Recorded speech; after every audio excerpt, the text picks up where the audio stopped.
First, shut off the water intake, which I've done already. And then we're going to shut off the tank. And finally, we're going to open the faucet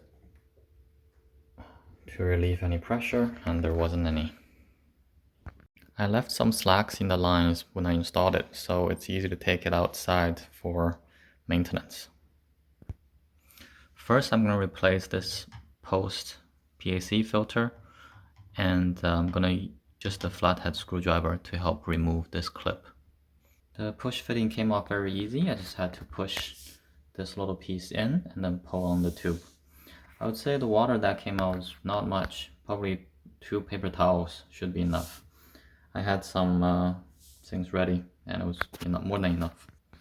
So I did the same thing with the other end, took out the clip, and now I've already put the new filter on. The old one is taken off. I kept the original tool that came with the unit, so I'm gonna just loosen all 3 filter at the bottom. There's definitely more water in these than the one at the top. For this one, it's just the water that came out of the line, whatever's left in the tube. These are filled with water, so each one, I just cleaned out one, and this is how much water that came out. So you definitely need a bucket underneath. Although when you first unscrew, only a little bit drips out. So, but even the ones that's dripped out, I don't know if you can see it, still not, maybe like 3 paper towel worth. The housings look pretty clean to me, except for this first one, the blue ACB.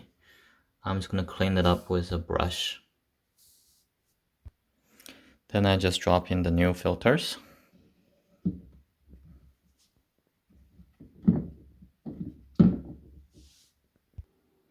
And then I just screw the 3 canisters back on, and then we're all done. According to the user manual, we're supposed to flush the tank 3 times, so that's what I'm gonna do. I'm gonna turn the intake back on. I'm gonna do it very slowly actually, just so it... Okay. I have the faucet turned on to relieve pressure, and now we're just gonna let it run for a bit before I open the tank valve. And I'm gonna start filling up the tank.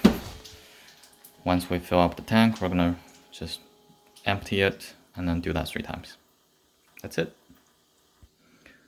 5 minutes later, I checked, no leaks at any of the locations I touched. So overall, I would say it's a pretty easy thing to maintain. And yeah, just a little bucket will be enough for the amount of water that comes out.